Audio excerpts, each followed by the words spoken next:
Surprise. Ellen DeGeneres. The meanie. Surprise.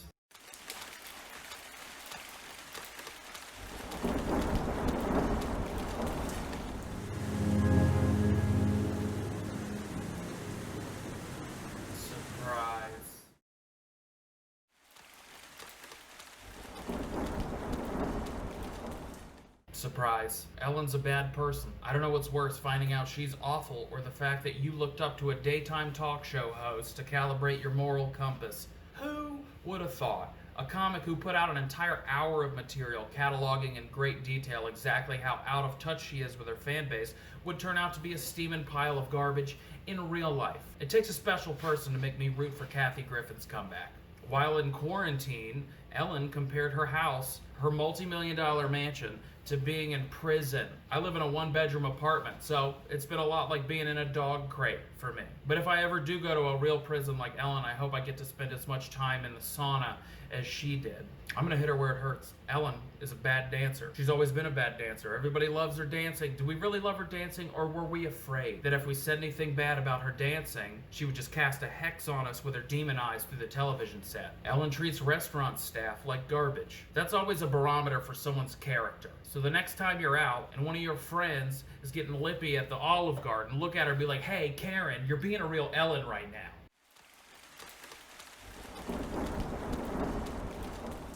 Ellen DeGeneres is under fire for fostering a hostile work environment. And of course she fostered it. She couldn't have it naturally. Getting canceled isn't anything new for Ellen. In the 90s, her show was canceled because she loved fucking women. Now, her show's getting canceled because she loves fucking over minorities. Allegedly, a writer on the show said that they only remembered the names of the white staffers, which is insane. I had no idea they had writers. Another employee said they were penalized for taking medical leave. And I gotta believe that's kinda on you. You had your choice of prizes, you went with the Kia. Even worse, some of the show's producers have been accused of sexual misconduct. And me, I kind of assumed that the queen of daytime talk TV wouldn't surround herself with people capable of something like that. Like eunuchs. With producers, it's the only way to be sure. On Twitter, Brad Garrett, best known for his work as a special needs Frankenstein, said that he had known more than one person who had been treated poorly by Ellen. I'm not the biggest fan of Ellen, but I find it very hard to believe that Brad Garrett knows more than one person. Alec Baldwin tweeted support for Ellen, saying that she had only ever been kind to him. He was much less charitable in his voicemail to her. But in his defense, she does look like a 12-year-old. And honestly, who is asking the billionaire how the other billionaire treats the butlers? Ask the fucking butlers. And look, I'm not saying she had the right intention or whatever, but in a public statement, Ellen said she just wanted the show to be a place of happiness. And that was her greatest mistake. There is no happiness in the entertainment industry. You can't have that. You can't go back to Neverland, even if you look like Tinkerbell. But if you believe in Ellen, clap for her, clap for her, clap for her. Come on, and she... Never mind.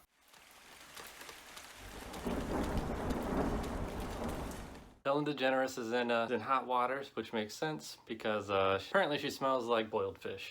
You might think that's mean to say, but apparently she's mean. So if you're mean and you say something mean back, nobody cares, especially if it's a celebrity. And so apparently she treats interns, writers, whomever like shit, which is fine. They say that she treats her animals better than she does her staff. And that makes sense because I do the same thing. Like right now, I am surrounded by animals that want my attention. And instead of getting mad, I'm just like, "Hey kitty, why are you so perfect?" I don't go off the rails and cuss out cats. But if you give me a foamy latte, I'll throw it back in your face because you're a piece of garbage and I hate you. Because I'm a nice guy too. And for some reason they think like wealth is part of being a good person. I know a lot of shitty people and some of them are rich, some of them aren't. So there's not really a correlation between any of that stuff. It's kind of nice to see somebody that has a Visa Black card that also has a heart and a soul to match the color. One of the things that I love about it is now I can play my favorite thing called Mean Celebrity Mad Libs. All I have to do is say, "I heard," and then just start making shit up and people will believe it. Like, I heard Ellen DeGeneres threw her lunch at an intern because it wasn't vegan. See? And that's the cat. And instead of getting mad, I think it's really cute. I've never been heckled like that before. Apparently a cop is a really big thing, which stands for all cops are bastards. I think because of Ellen, we have a thing now called AFOB, which means all fish are bastards, which would make sense. Because I think everybody from Finding Nemo to Finding Dory have something to hide. Like Bruce. He smiles way too wide in order to be a nice, big, great white shark. Which makes sense for Dory to have a short-term memory loss. Because that way, she can do all the horrible shit she wants, and she'll never remember it. Yeah, that's about it. All right.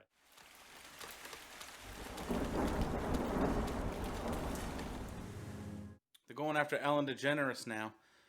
Yeah, apparently Ellen's a meanie. Look, dude, you know it's bad when they're going after white Oprah. I'm gonna say this one time and one time only. Ellen DeGeneres is a fucking gangster, all right? Ellen's been a gangster. One writer said her apparent be nice attitude is only on camera. Yeah, and why do you think gangsters go to church on Sunday?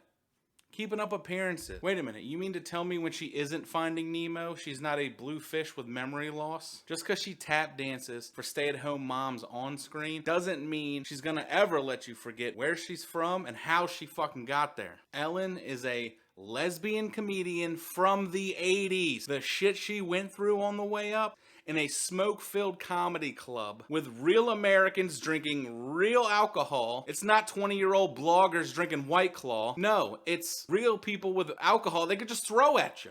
She didn't survive all of that to have some 24-year-old male writer complain that he's afraid to make eye contact with her and fear he'll get in trouble. And yet, you shouldn't make eye contact with her. You speak when spoken to, Connor, because all you've ever done in your whole life up to this point was get good grades, make coffee, and get the occasional haha that you wrote on air. Meanwhile, for the past 17 years, Ellen's been soft-shoeing for Midwestern housewives who snort Adderall that they crush up on their kids' fucking Dora the Explorer lunch tray. So grab a juice box, Connor, and take a seat and try to write some more yuck-yucks. She was the first woman on a sitcom to ever come out of the box for Eating Box. I mean, like, what the fuck?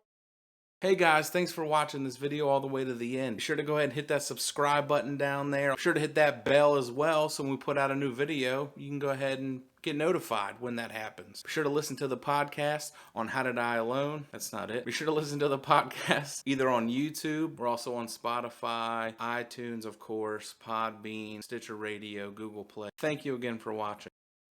Hey guys. No. Hey guys, thanks if you... Did you enjoy that?